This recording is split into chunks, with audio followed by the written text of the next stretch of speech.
Hoy continuamos con el tema el gran deseo y gloria de un siervo de Dios. Tesalonicenses, capítulo 2, el verso 17 al verso 20. Pero nosotros, hermanos, separados de vosotros por un poco de tiempo, de vista pero no de corazón, tanto más procuramos con mucho deseo ver vuestro rostro. Por lo cual quisimos ir a vosotros, yo Pablo ciertamente, una y otra vez, pero Satanás nos estorbó.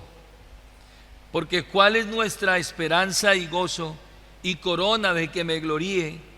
¿No lo sois vosotros delante de nuestro Señor Jesucristo en su venida? Vosotros sois nuestra gloria y gozo. Amén. Siéntese, por favor, tenga la amabilidad.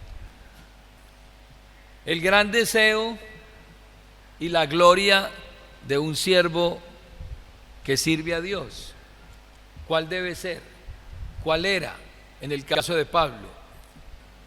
Y aquí Pablo nos va a mostrar en estos 4 versículos, nos va a explicar la razón por la cual él no pudo volver a la iglesia de Tesalónica por un tiempo, pues él había hecho un trabajo extraordinario de predicación en esa iglesia.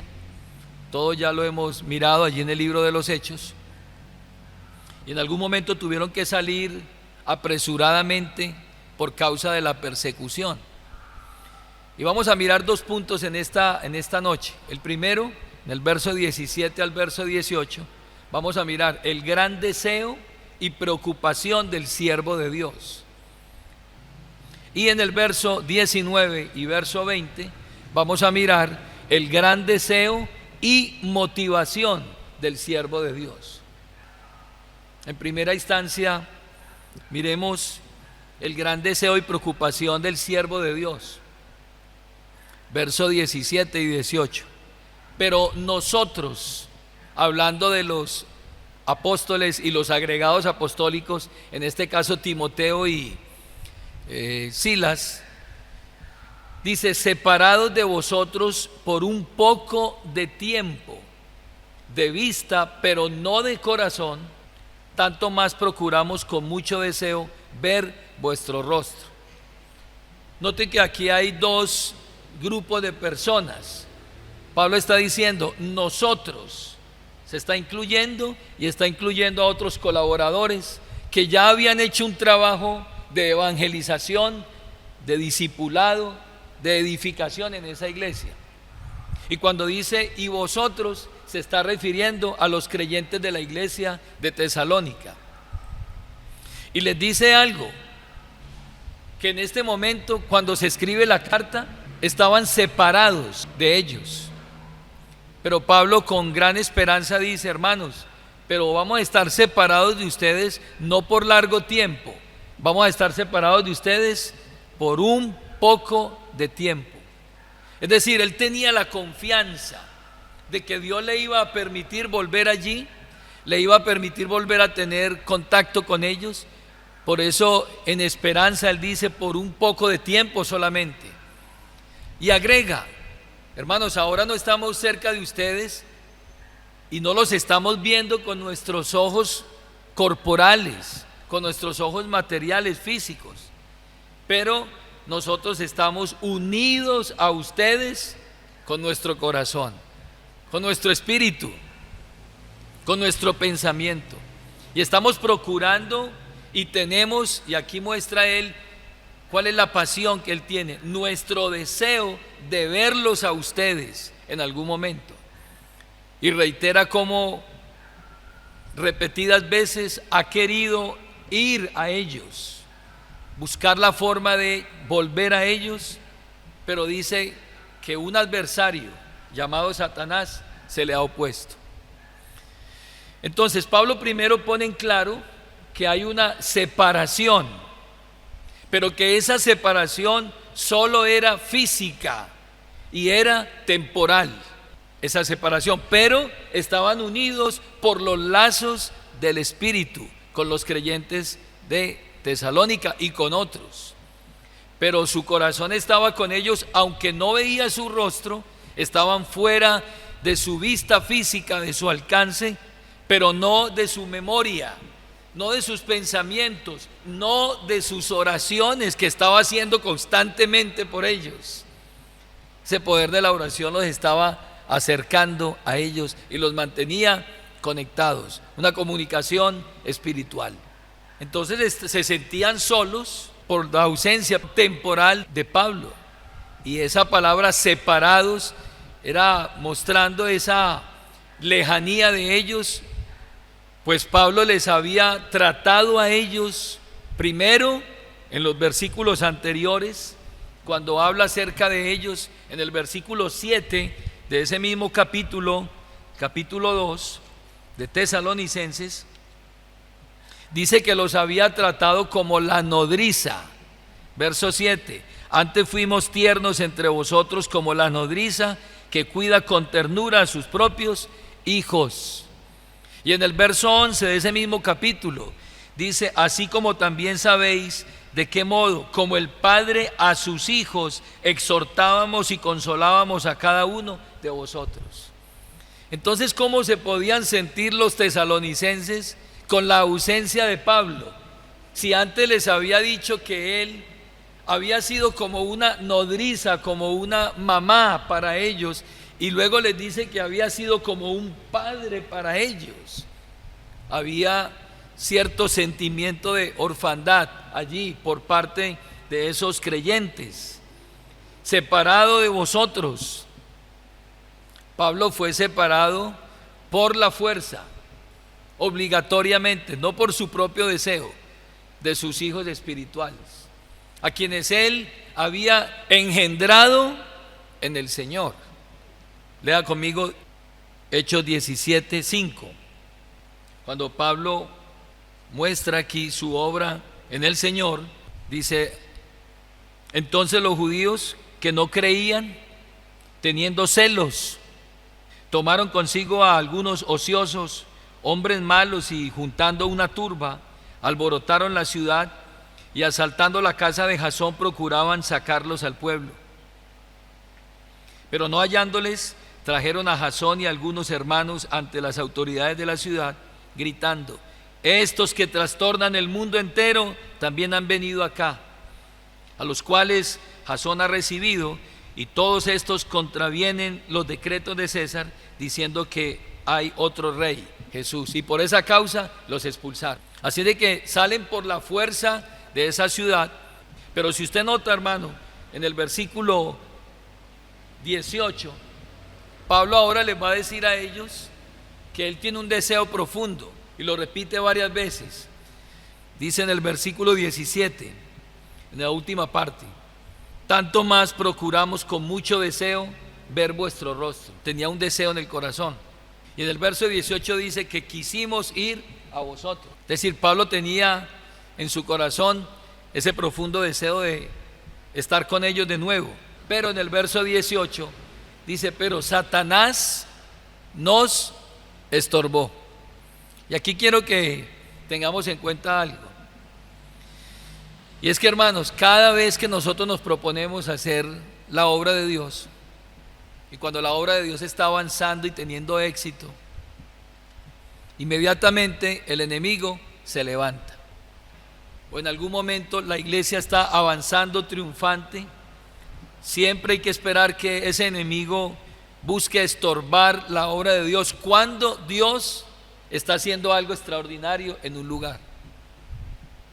Él no se va a oponer a una iglesia que está quieta, una iglesia que está reposada. No, cuando la iglesia empieza a moverse, Dios empieza a añadir a la iglesia a los que han de ser salvos. Cuando la iglesia empieza a avanzar, cuando empiezan a surgir nuevos servidores, nuevos predicadores, nuevos colaboradores, cuando empieza a surgir un apoyo de parte de personas que contribuyen a la obra, empieza a haber nuevos salvados, nuevas personas que se arrepienten, y empieza a haber un mover en la iglesia, inmediatamente el enemigo se levanta para estorbar la obra que Dios está bendiciendo. La obra de Satanás es poner obstáculo. Escuche bien esto y téngalo presente. La obra de Satanás es poner obstáculo y causar divisiones en la vida del pueblo de Dios para que el pueblo de Dios no avance. Y mucho más cuando las cosas andan bien, cuando todo va viento en popa, inmediatamente el enemigo se levanta con oposición y con estorbo, no solamente de afuera, sino incluso de adentro, empieza a estorbar la obra de Dios. Y Pablo dice: yo he querido ir muchas veces allá a visitarlos y me he propuesto y tengo el deseo de hacerlo, pero Satanás nos ha estorbado. La Biblia llama a Satanás, lo llama el adversario. Pedro dice: el adversario, el diablo, que anda como león rugiente buscando a quien devorar. La Biblia lo llama el acusador de nuestras almas. ¿Cómo trabaja él? Número uno, el primero tienta. Él es el tentador. Recuerde cuando Jesús estuvo en el desierto, dice que vino el tentador a tentarle. Él lo que hace es crear los momentos y espacios para que seamos tentados. Y hermanos, nosotros no estamos exentos. Si Satanás se atrevió a tentar a Jesús, lo hará con cualquiera de nosotros, tranquilamente. Es el tentador, es el adversario, es el enemigo de nuestras almas. La Biblia lo muestra como el engañador, como el usurpador, como el acusador, que lo que hace es tentar, y luego que la persona ha caído en la tentación, entonces luego viene a cumplir su segunda labor, que es acusarlo, para decir: fracasó, cayó, y enfilar todas las baterías para terminar con la vida de una persona. Aquel que se tornó meloso y atractivo, luego se convierte en el verdugo, en el acusador de una persona. Y esa es la labor de él día y noche. Pablo dice entonces que ese Satanás, llamado el adversario, siempre ha intentado dañar la obra de Dios. ¿Qué dice Mateo 16:18?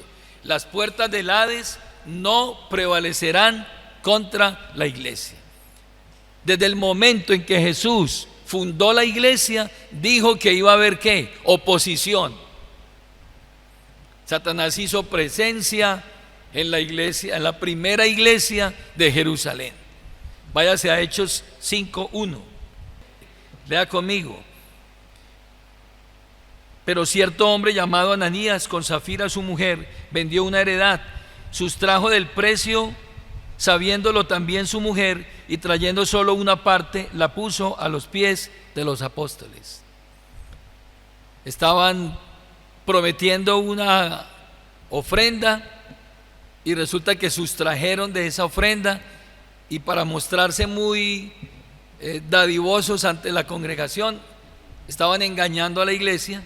Y dice el verso 3 que Pedro mandó llamar a Ananías y le dijo: ¿por qué llenó Satanás tu corazón para que mintieses al Espíritu Santo y sustrajeses del precio de la heredad?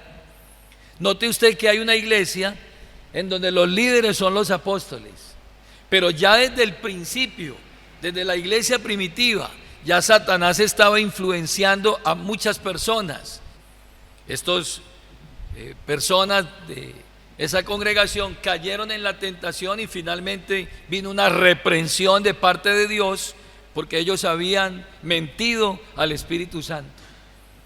Si leemos en el libro de Apocalipsis, en cada una de esas iglesias a las cuales Juan escribe, esas 7 iglesias, varias de ellas fueron atacadas por Satanás directamente.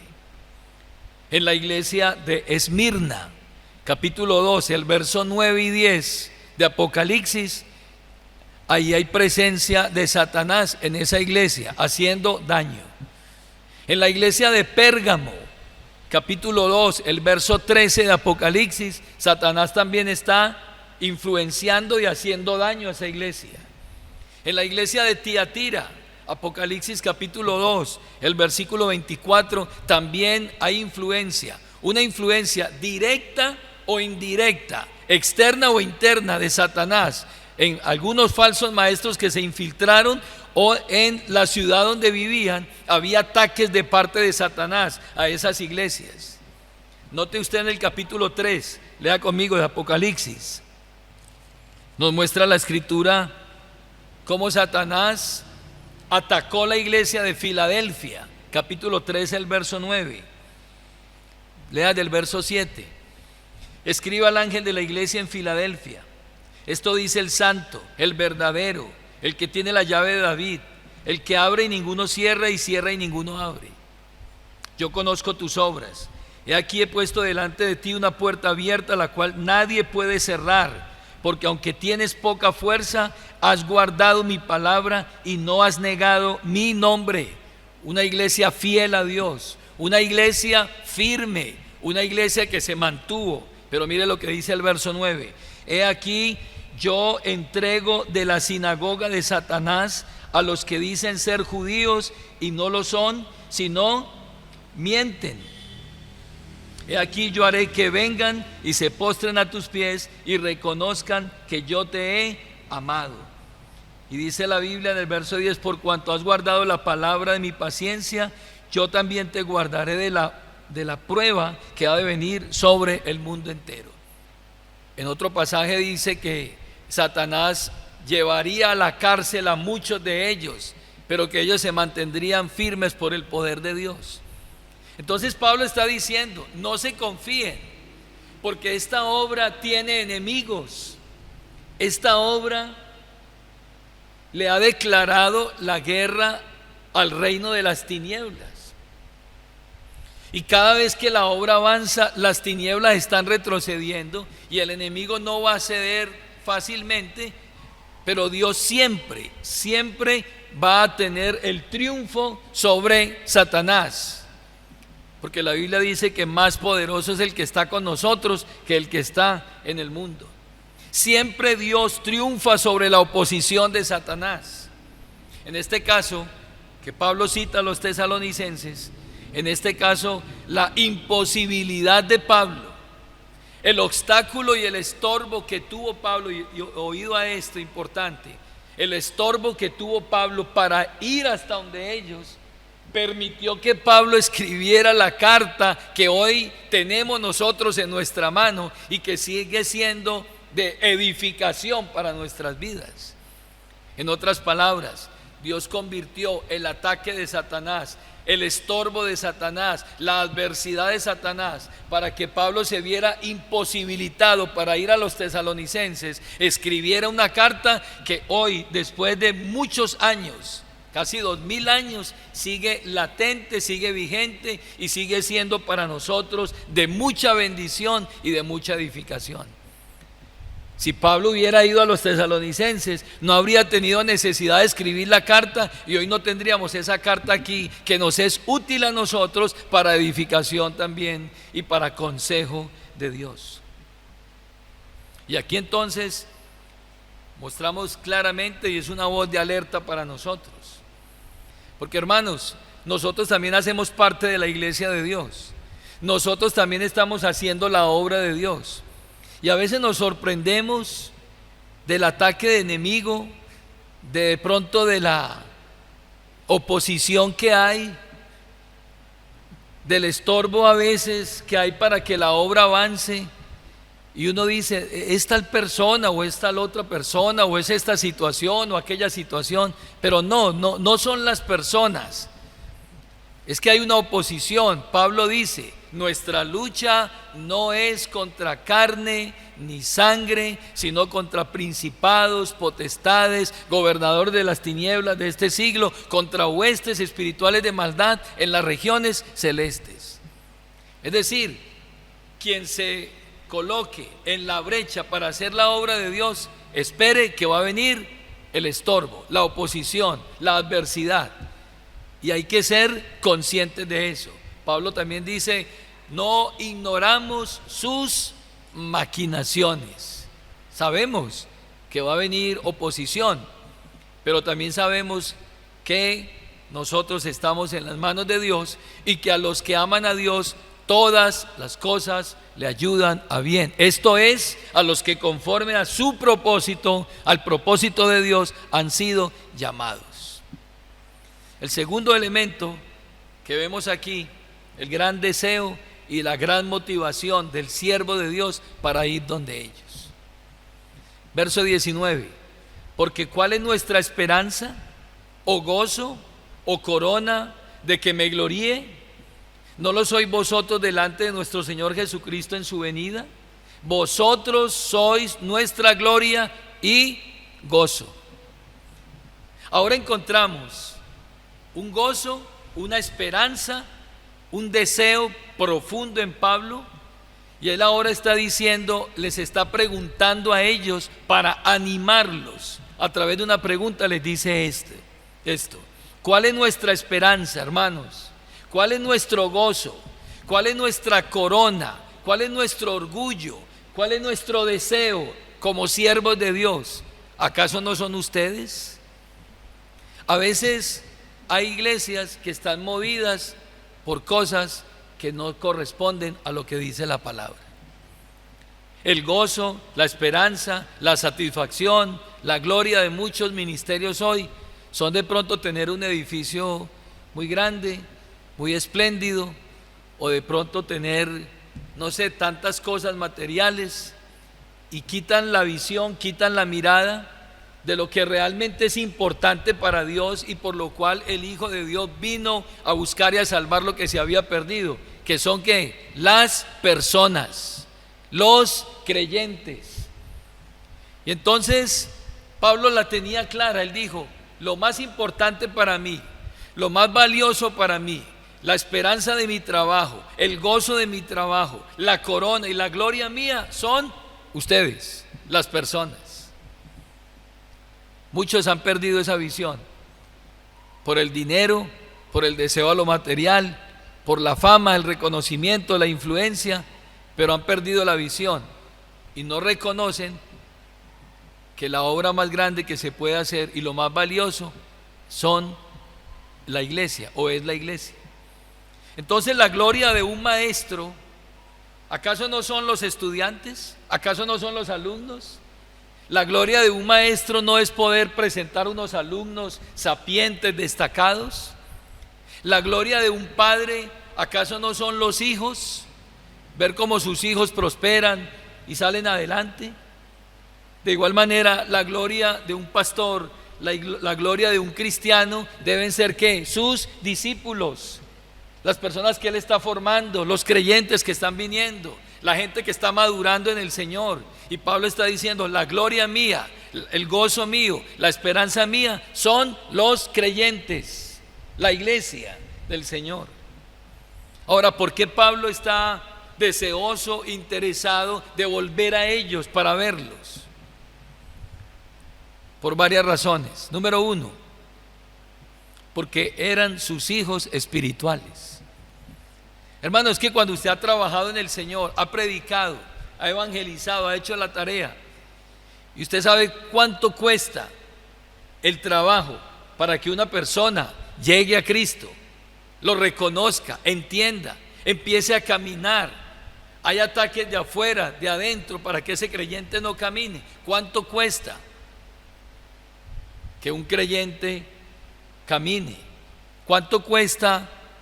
Y usted lo ha vivido, yo lo he vivido en esta ciudad. Personas que usted va y les habla una vez y dos veces. Y yo tengo personas que cada vez que paso le hablo. Sí, en estos días yo voy, porque la gente está enredada.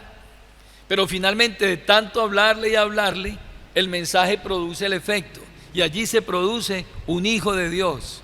Pablo le dijo a los corintios, 1 Corintios 4:15, que él los había engendrado a ellos en Cristo. Los engendró en Cristo. Eran sus hijos espirituales. Pablo quería regresar a ellos porque él sentía la responsabilidad de que esos creyentes crecieran espiritualmente. Él los iba a edificar, él los iba a discipular para que siguieran creciendo en el Señor. Porque él sabía que habría de dar cuenta a Dios un día por ellos. Importante esto.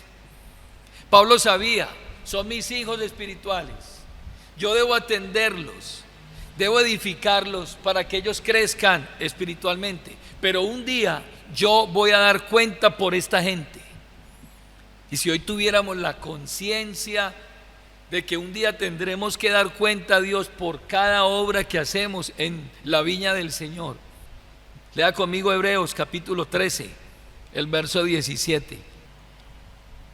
Muestra la gran responsabilidad que tiene un siervo de Dios. Dice: obedeced a vuestros pastores y sujetaos a ellos, porque ellos velan por vuestras almas como quienes han de dar cuenta, para que lo hagan con alegría y no quejándose, porque esto no os es provechoso. No es provechoso que un pastor se esté quejando, porque las ovejas no se sujetan, porque las ovejas no escuchan el consejo. Eso no os es provechoso para nada. Ahora, ¿qué es lo que va a hacer un pastor cuando llegue a la presencia del Señor? Lo dice el verso 17: ellos velan por vuestras almas como quienes han de dar cuenta. Entonces la labor no es fácil, hay una gran responsabilidad. No es simplemente traer un mensaje, no es simplemente preparar un bosquejo y dar una predicación. No, es que cada persona que está escuchando, cada persona que usted aconseja, que exhorta, que edifica, usted tendrá que dar cuenta por esa persona un día ante Dios. Pablo era consciente de eso. Él sabía que ellos eran su esperanza, su recompensa cuando él un día tuviera que estar frente a Cristo. En el tribunal de Cristo tendría que dar cuenta a él por todos los que un día puso a su disposición. Léalo, 2 Corintios 5:10. Entonces no podemos hacer la obra de Dios de cualquier manera. Si Dios lo ha puesto a usted como maestro de escuela dominical, usted no puede mirar con desdén esos niños. Usted no puede pensar: voy a entretener a estos niños un rato a ver y terminamos. Fácil, los entretengo y salgo. No, porque usted va a dar cuenta a Dios por esos niños. Y cuando usted y yo estemos frente al tribunal de Cristo, tendremos que dar cuenta por ellos. 2 Corintios capítulo 5, el verso 10. Dice la Escritura: porque es necesario que todos nosotros, Pablo se incluye, todos nosotros comparezcamos ante el tribunal de Cristo, para que cada uno reciba según lo que haya hecho mientras estaba en el cuerpo, sea bueno o sea malo. Usted y yo, escúcheme bien, usted y yo vamos a dar cuenta en el tribunal de Cristo por todo lo que hicimos mientras estuvimos aquí. Y los pastores también tendremos que dar cuenta por cada uno de ellos. Por eso se le dice a la iglesia: sujétense a ellos, porque ellos velan por vuestras almas como quienes han de dar cuenta un día por ustedes, para que lo hagan no quejándose, sino que lo hagan con alegría. Pablo sabía que él quería regocijarse con ellos y estar con ellos. Ellos serían su corona, su regocijo delante del Señor Jesucristo en su venida. Él se regocijaría con esos creyentes que está llevando. ¿Cuántos creyentes vamos a llevar nosotros? ¿Cuántas personas ganadas, evangelizadas, discipuladas, edificadas? ¿Cuál va a ser su corona y mi corona? Pablo dice que él se iba a gloriar y que ellos eran su corona.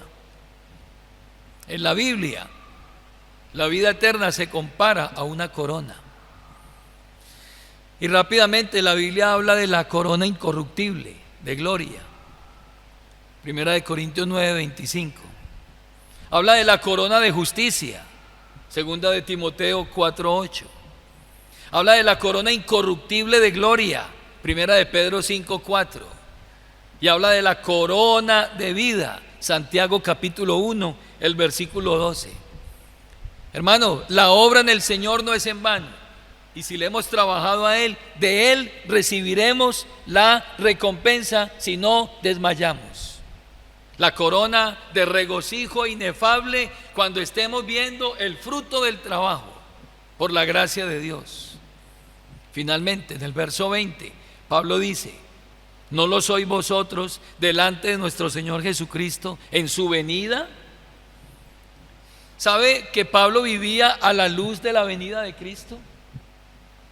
Todo lo que Pablo hacía, lo hacía consciente de que a cualquier momento el Señor vendría. Como buen mayordomo o administrador, él sabía que a cualquier momento llegaría el dueño. ¿Cómo cree usted que trabajaría un mayordomo de un campo, de una finca, de algo, de una empresa, sabiendo que a cualquier momento puede llegar su jefe? ¿Cómo trabajaría? ¿Se echaría a dormir? ¿Invitaría a los amigos a hacer una comilona y a jugar y a comer? Cuando se le asignaron unas responsabilidades, cuando se le pusieron unas funciones, cuando se le piden unos resultados que haga con su trabajo, si él sabe que a cualquier momento su jefe llega, en cualquier momento sin avisar, ¿usted cree que uno no estaría expectante? Si ese mayordomo es responsable, él velaría todo el tiempo y haría las cosas con excelencia y con responsabilidad, sabiendo que a cualquier momento la puerta va a ser abierta y va a llegar el dueño. Pablo todo lo que hacía, lo hacía a la luz de la venida del Señor. Él decía: en cualquier momento, en un abrir y cerrar de ojos, en cualquier momento, al sonar de la trompeta, vendrá el Señor. Y por eso en esta carta, quiero que usted note esto, en esta carta, en los 5 capítulos, Pablo le habla a los tesalonicenses acerca de la venida del Señor. Lea el verso 10 del capítulo 1. Verso 10: y esperar de los cielos a su Hijo, al cual resucitó de los muertos, a Jesús, quien nos libra de la ira venidera. Capítulo 1, el verso 10. Le está hablando a los tesalonicenses. ¿De qué? De la venida del Señor. Capítulo 2, el verso 19, léalo. Porque ¿cuál es nuestra esperanza o gozo o corona de que me gloríe? ¿No sois vosotros delante de nuestro Señor Jesucristo en su venida? Capítulo 3, el verso 13. Para que sean afirmados vuestros corazones, irreprensibles en santidad delante de Dios nuestro Padre, en la venida de nuestro Señor Jesucristo con todos los santos. Capítulo 4, el verso 15. Por lo cual os decimos esto en palabra del Señor, que nosotros que vivimos, que habremos quedado hasta la venida del Señor, no precederemos a los que durmieron. Capítulo 5, el verso 23. Y el mismo Dios de paz os santifique por completo, y todo vuestro ser, espíritu, alma y cuerpo sean guardados irreprensibles para la venida de nuestro Señor Jesucristo. Pregunto, ¿Pablo vivía a la luz de qué? De la venida del Señor. Capítulo 1, 2, 3, 4 y 5 está hablando y hablando y hablando y hablando de la venida del Señor. Pregunto, ¿usted a la luz de qué vive? ¿A la luz de qué vivimos nosotros hoy? ¿Qué tan conscientes somos nosotros hoy de que en cualquier momento o el Señor viene o nosotros vamos a Él? Y que tendremos que comparecer ante el tribunal de Cristo para dar cuenta de todo lo que hemos hecho mientras estamos en el cuerpo, en la obra de Él, sea bueno o sea malo. Y Pablo era consciente de eso. Y dijo: por eso trabajo. De noche y de día trabajo haciendo la obra de Dios. Porque de Él voy a recibir la recompensa. Termino con estas conclusiones. Lo primero que debemos plantearnos, hermanos, es que el apóstol vivía y trabajaba a la luz de la venida del Señor. Él vivía a la luz de eso. Y vivía a la luz de esa venida y su reunión con Él, en donde daría cuenta de toda su labor y a su vez recibiría una recompensa, una corona. Él vivía pensando en eso. Pablo también, así como nosotros, debemos entender que lo único que podremos presentar ante Dios será la labor que hayamos hecho en favor de su reino. No más, no más. O sea, lo único que usted va a llevar allá a presentar es lo que usted hizo para el reino de Dios, no más. Debemos también ser conscientes, mientras estamos aquí haciendo la labor, que habrá oposición de parte de nuestro adversario el diablo, pero que Dios triunfó ya sobre él y que Dios todo lo encaminará a bien para el propósito de él. Y si usted está involucrado, trabajando en el propósito de él, Dios hará que todo sea para bien para usted, porque usted está en ese propósito. Y finalmente, que podamos sentir el mismo afecto por aquellos a quienes Dios ha salvado por medio de la predicación y el trabajo que estamos haciendo en la obra de Dios. Que sintamos amor, compasión, afecto por esas personas y que finalmente podamos presentarnos ante Él, no con las manos vacías, sino con un trabajo que hemos hecho. Y que no esperemos recibir nada a cambio, porque si esperamos recibir de los hombres algo, nuestra recompensa sería muy pobre. Pero si esperamos la recompensa de nuestro Dios, hermanos, la recompensa es gloriosa, extraordinaria. Cosa que Pablo dice que no la hemos visto. No tenemos ni cómo imaginárnosla, pero ahí está esa recompensa. Le invito a estar en pie, por favor. Hermano, ¿está usted haciendo la obra de Dios? ¿Cómo la está haciendo? ¿Está haciendo usted esa obra expectante, consciente de que usted es un mayordomo, un administrador y que tendrá que dar cuenta por todo? ¿Es para usted una bendición servirle a Dios? ¿Corre usted con ánimo pronto y voluntario, sabiendo que usted le espera una corona de gloria, una corona incorruptible, una corona extraordinaria, cuando el Señor mismo se la va a colocar a usted? Si somos conscientes de eso, hermanos, correremos a hacer esta obra gloriosa que el Señor nos ha encomendado. Oremos. Padre, gracias. Tú eres bueno, nos has dado la oportunidad de servirte, de trabajar en tu obra. Ayúdanos a ser conscientes de que todo lo que hagamos aquí, en este trabajo, en esta labor, no es en vano. Recibiremos una recompensa gloriosa. Te pedimos en esta hora que podamos ser fieles mayordomos, que podamos, Señor, estar viviendo siempre expectantes y trabajemos a la luz de esa venida gloriosa, majestuosa, esa reunión que nos espera para recibir un galardón, una corona, la cual nos dará el Señor juez justo, como dijo Pablo, no solamente a mí, sino a todos los que aman su venida. Gracias, Padre. Lo pedimos en el nombre de Jesucristo. Amén. Siéntense, por favor, tengan la bondad.